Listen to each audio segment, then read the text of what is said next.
What's going on, guys? Meteorologist Jonathan Kegges back with you. Hope everybody's having a great Tuesday night. I forgot it's Tuesday, so don't be mad at me. I don't have a trivia question. I was thinking it was Monday. I'm all thrown off from yesterday, so don't hate me. I don't have a trivia stuff put together on this Tuesday night, but we are going to talk a lot about snow across the board, and a big-time snowstorm is set to develop across parts of the Deep South. So we are going to look at that system coming up. It's not going to come here, of course. You might get a little bit of rain on Sunday, but this storm is going to be massive, gigantic, potentially historic. So we're going to talk about that and take a look at that coming up in just a couple of minutes. Of course, first and foremost, if you have not been a fan of the colder weather that we've been dealing with really for the better part of the last week-ish, I've got some good news. We have some big-time warmth coming back to Florida. You felt that the tides kind of turn a little bit today. It's really going to be once we get into tomorrow and then Thursday and Friday and into the weekend. That's when it is going to get really, really warm. So post in the comments where you're tuning in from. Sorry so much about the trivia. I do not have it today. We'll get back at it next week. Low temperatures this morning, still chilly. 30s out there. 26 in Tallahassee, 30 in Jacksonville, doing all right in the Keys and into Miami into the mid-50s. The warm-up is coming, though. It is already really here. Again, a little bit warmer than last night. You certainly see where the warmth is building even further, closer to Dallas and then west of Little Rock and the darker oranges out there. That is going to be us eventually over the next couple of days as we kind of get rid of this Arctic air mass that has been plaguing us for quite some time and then pushing away. And it really starts with that chunk of high pressure. It's departing out of the Carolinas, and you see those little arrows spinning around. And then that's going to change the wind direction out of the south tomorrow, and it's going to help to start pumping in some of that warmer air. And we're going to see that again, really get situated as we move into the day tomorrow and then build even further. So still a little chilly in Tallahassee. It's in the 40s in Jacksonville. It's cool in Orlando. It's very nice in West Palm and in Miami right now. Key West at 68 as well. A little chilly in Fort Myers at 60 degrees at this hour. But again, the warmth is coming. So this is where we start tomorrow, back into the upper 40s. 48 in Tampa, 54 in Fort Myers, back to the upper 60s in the Keys. Tallahassee, we're still chilly in the 30s. Jacksonville in the low 40s. But then look at this. Look at this, guys. If it loads, there we go. Mid-70s tomorrow, Wednesday, January 21st. Back to the upper 60s in Jacksonville, mid-70s in Tampa. We're in the low to mid-70s in Miami. The blue box means we are below normal, but it is still pretty nice in Miami. We're still a little chilly across the Florida Panhandle in the low to mid-60s, but we are doing better. And then we get warmer still. We push 80 in Naples, in Miami, Tallahassee, we're at 72. Jacksonville, we are back to the low 70s. Kimberly, good to see you. Elizabeth, good to see you. So sorry, Melissa. I apologize. 55 in New Smyrna Beach. Thanks, Melissa, for that report. Yeah, the Panhandle did get some flakes. We were talking about that, and it came into fruition for the second straight year. Some snow in the Florida Panhandle. Awesome, awesome stuff. If you are a snow fan, crazy. This tells the story right here. There is a gigantic battle getting ready to set up across the south and the north. Look at the chill starting to bleed in. It's 8 degrees below zero. That is not a wind chill. That is an actual air temperature in International Falls, Minnesota. Compare that to 71 in Brownsville and 68 in Miami. As the warmth builds and the cold surges south, we are going to generate a gigantic storm system, and that is going to really invade a lot of the deep south, the mid-south, the mid-Atlantic, and into the northeast. This is a crazy big storm. I'm going to show you that on the other side of this break. This kind of sets the stage, though. Look at this big bowling ball, that big chunk of purple. That's a nice big upper low building over in the upper levels near the Hudson Bay. And as that thing spins counterclockwise, it's going to send a bunch of cold air, Arctic air, into the lower 48. This is no doubt the coldest air of the season. Maybe not for us, but for the country. We might be able to fight off a lot of it for at least a short time. That chunk of high pressure right there, that's going to be Sunday at 4 o'clock. That chunk of high pressure that is also building in the Caribbean, that is going to help to kind of nudge the Arctic air. There's going to be some resistance this time, whereas the last 2 rounds of cold just kind of fought right on through with no resistance. It allowed it to pass. But now that we have our friend, that ridge of high pressure, it's going to help to at least give some resistance. And then we'll get some cold in, I think, Monday into Tuesday. That's when we get some of the chilly stuff. I don't know that it gets as cold as what we just dealt with. It might get close.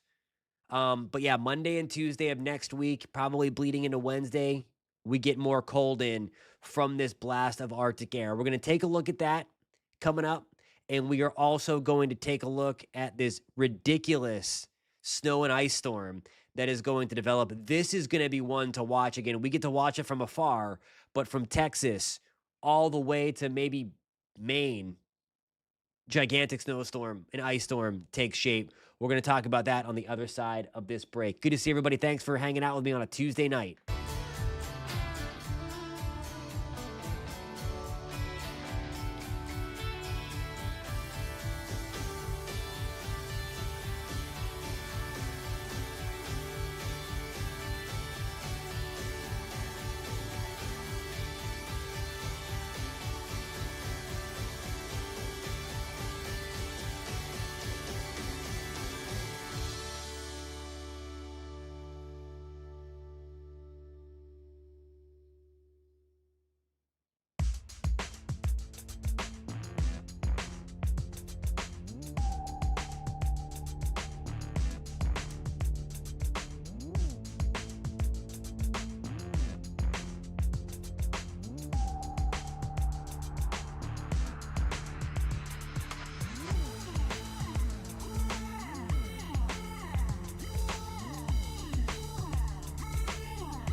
What's going on, guys? Welcome back to News 6 Weather Live at 9:30. We are here every night, Monday through Friday at 9:30. Thanks so much for taking a little bit of your time to hang out with me and shoot the breeze about the weather. And there is a gigantic weather story taking shape over the next couple of days. I'm loading up my latest model data as we speak. But boy, this is going to be wild across parts of the Mid-South and into the Deep South, into the Mid-Atlantic and into the Northeast. I mean, this is going to be a crazy big storm coming through. So let's put this all into motion. Sorry, I'm not even showing it to you. I have it on the wrong frame again. Look at what happens here. So this is going to be legitimately a combination of the warm air meeting the cold air, as that big Arctic air mass that I just showed you is pushing down, as it is going to, the warmer air is lifting up. Now, as you're always taught as a kid, warm air rises. So that since we had that dense dome of cold at the surface, the warmer air is going to surge up from the Gulf, right up and over that cold air. It's going to rise. When air rises, it cools, it condenses, forms clouds, and then eventually it forms rain or snow, depending upon the temperature. And at the surface, it's going to be cold, but in the mid levels of the atmosphere, a couple thousand feet above our heads, well, their heads in the south,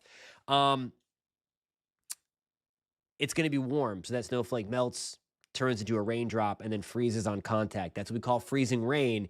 And that is the pink color here from Texas through Arkansas, Louisiana, Mississippi, Alabama, Georgia, South Carolina, North Carolina, and Tennessee. The blue is the snow. But just look how expansive this is. And that's why it's so widespread, because it's not even really like a storm. It's literally just cold air or warm air being lifted up and over cold air. And that's how we get this wide spread snow and ice across the Mid-South.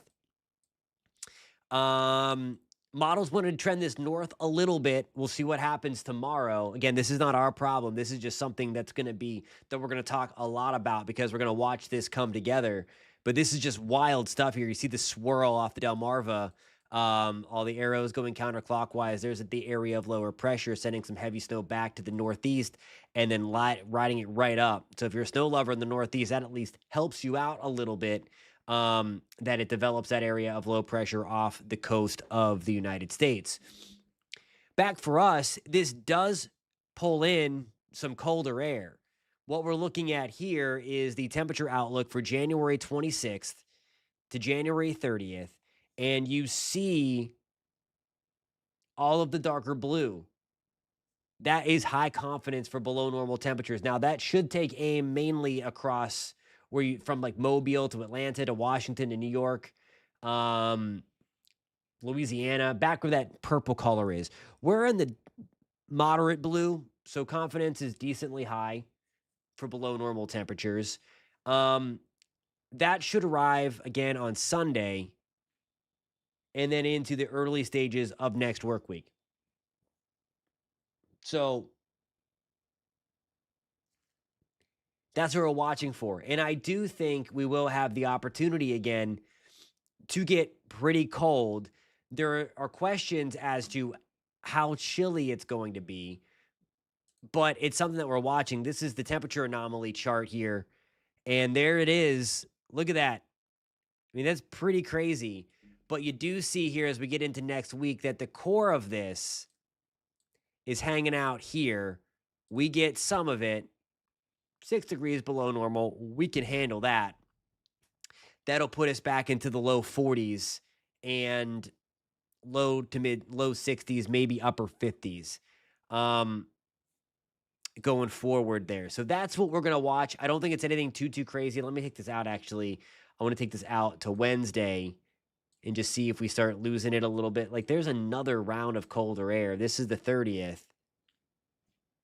But because of our friend high pressure,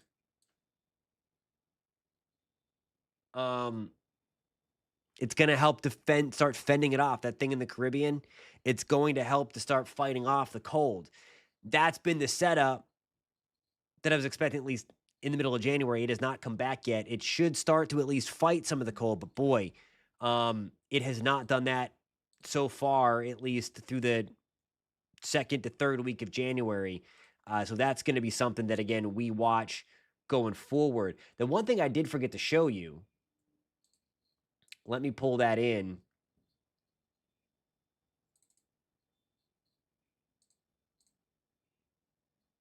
I think I have it somewhere, is the amount of ice that could be coming to parts. Look at that. This is ice accumulation. And this is why it has the attention. I mean, this has the opportunity to really shut down a good portion of the Mid-South, parts of the Deep South.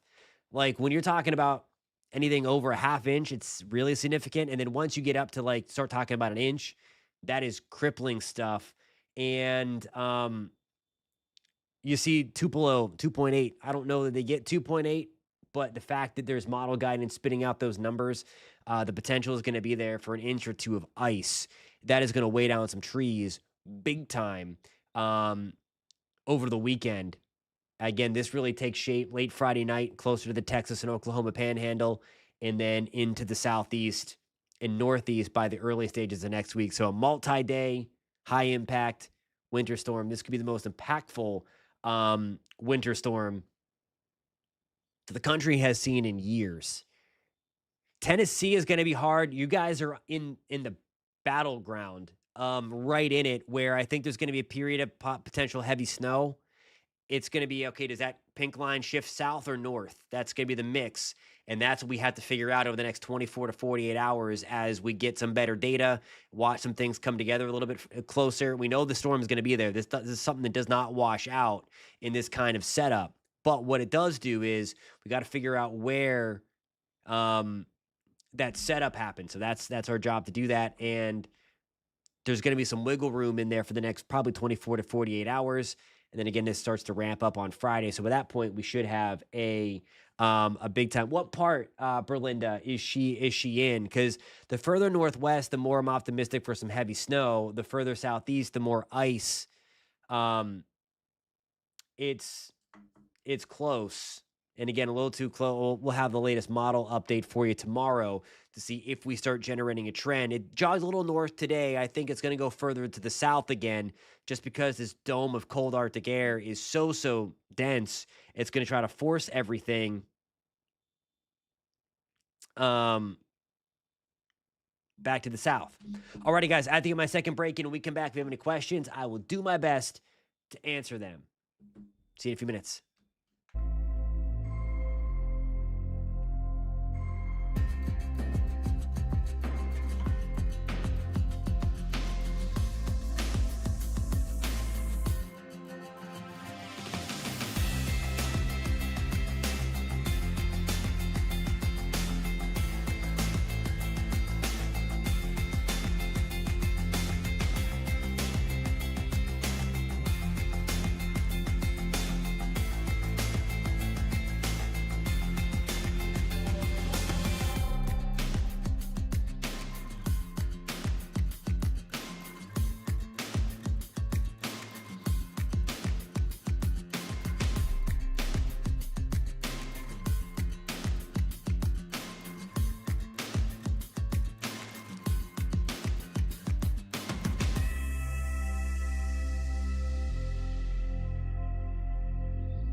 Hey guys, what's going on? Have a couple minutes left. Kimberly, are you talking about like an ice storm or anything like that?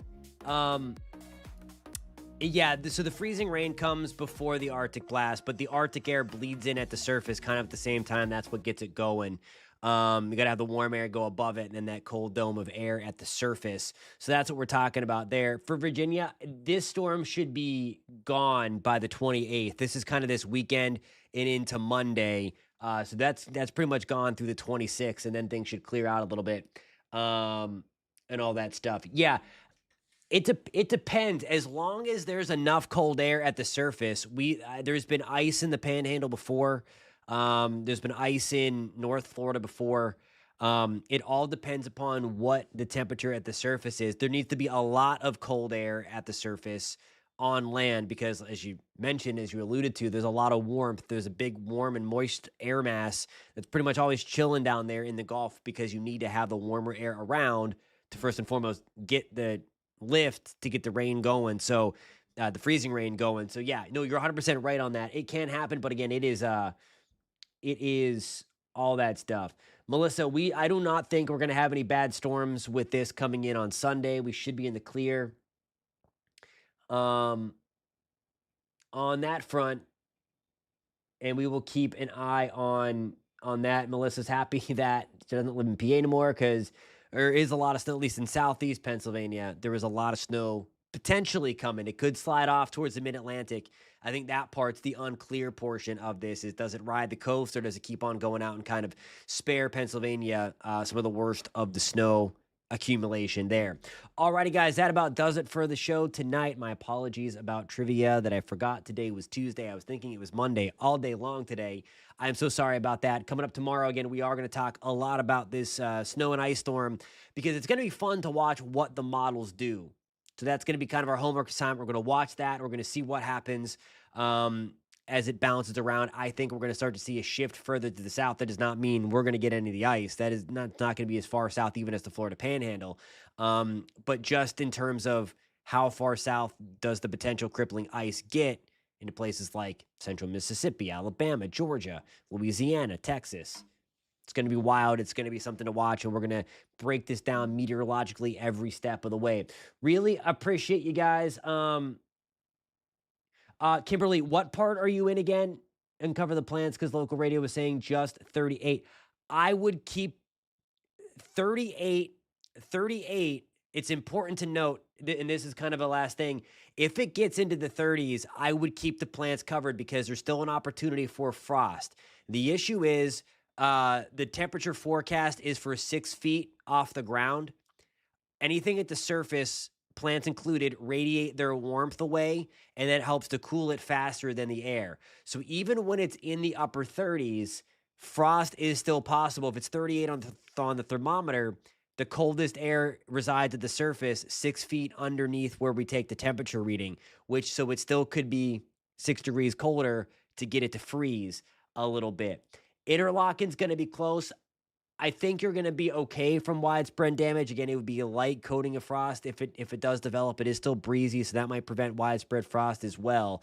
But yeah, anytime you see the air temperature into the upper 30s, frost is going to be possible because the coldest air resides at the ground level. When it's a cold and dense air mass, it goes to the ground, which is 6 feet, give or take a little bit, below where the temperature instruments are.